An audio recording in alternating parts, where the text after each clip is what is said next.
Robert Millikan did an experiment known as the oil drop experiment, in which he was able to use the mass to charge ratio of electrons that had been established by J.J. Thomson and his cathode ray tube experiments.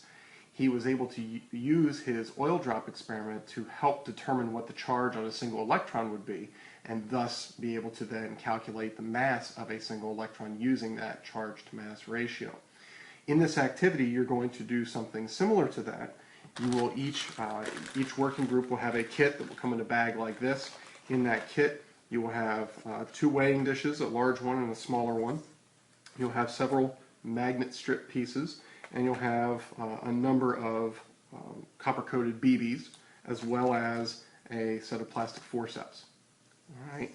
And the first thing that you want to do is, out of all of those magnet strips, you want to fish out the largest one, and you want to take that one and you want to set it aside. With all the rest of them, some of them may be stuck together, so you want to separate them. And then what you're going to do, randomly, you don't want to do them in order from smallest to largest or largest to smallest, take one of those metal pieces and you're going to put it into your one of your plastic dishes, and you could put the BBs in the big dish if you wanted to, but you're going to move that around, and the BBs are going to stick to your metal strip, your magnet strip. And so then once you've moved it around, and it's probably only going to stick to one side, as you can see, you're going to take that and move it to the other empty dish, because your magnet strips won't be in the second dish. And then you're going to weigh those BBs. You're going to mass them on the balance, and then you will record that mass on your data sheet. You'll repeat that process, putting the BBs back in with the original, the rest of the BBs. You'll take your strip that you tested and set that off to the side. Repeat that process for the rest of the small pieces of magnet strips. All right, again, randomly, until you have recorded the mass of all of those. When all the others are done, then go to that largest strip, put it in your BBs, move it around,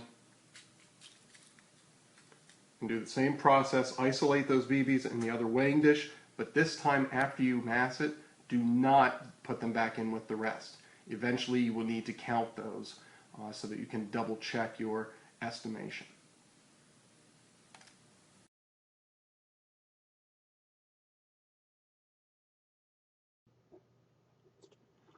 On your data table, you will record or have a line item for each of the magnet pieces that you have.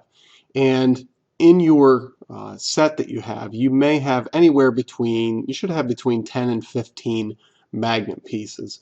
Some have more, some have less over the years. Sometimes the smaller ones get lost. But you should have at least 10 and closer to 15. And so what you want to do is, again, you're going to take the longest one, which should be about 4 centimeters, 40 millimeters long, and you're going to set that aside. You're going to do that one last. But all the other ones that you have, whichever the first one is, you'll record that mass on the first line. And whichever one is your second one will be on the second line. And again, you'll notice in this sample data that they are not done in order. You can tell by the mass of the BBs that are picked up by each one that some are going to be smaller and some are going to be larger. So you don't want to do the magnet pieces in order from smallest to biggest or biggest to smallest. These numbers for magnet piece do not correlate to magnet piece size. The only one that relates to the size is the last one. So the first and foremost thing is you get the mass of all your BBs for each of those magnet pieces, and then for the last one, once you've massed it, unlike the other ones, remember, you do not put those BBs back. Just keep them separate, because eventually you will want to count them, not just yet. The first step in the analysis then is to take this raw data and sort it. And when you sort it, you want to sort it from heaviest at the top, so greatest mass at the top, to least or lightest mass at the bottom of the list. Once you have your sorted mass data, then you want to begin to take a look at those values, and any values that are pretty close to one another, like here you have 6.06 and here 6.04, the safe assumption we can make here is that we probably have identical numbers of BBs attached to each of these magnet pieces. So rather than having two lines for that particular mass, we can average those and come up with a unique mass. And so we see there's a couple of other locations here, 4.04, 4.03. Here's some in the lower 3 gram range. Here's 5 of them that are all within 3/100ths of one another, 2.70 to 2.67. So we would average those 5 values into 1. And so this column, the unique masses column, you'll note is not completely filled in, and that's okay. This is simply talking about the magnet pieces that had unique masses and hence therefore unique numbers of BBs attached to them. Once you have this column, the last column is looking for differences in mass between these different unique masses. So the way you figure this is, for example, you would take the first 2 blocks, find the difference between them, and that answer goes in this block. For this one, you would take the previous unique mass minus the one that's on the same line, and that difference goes here.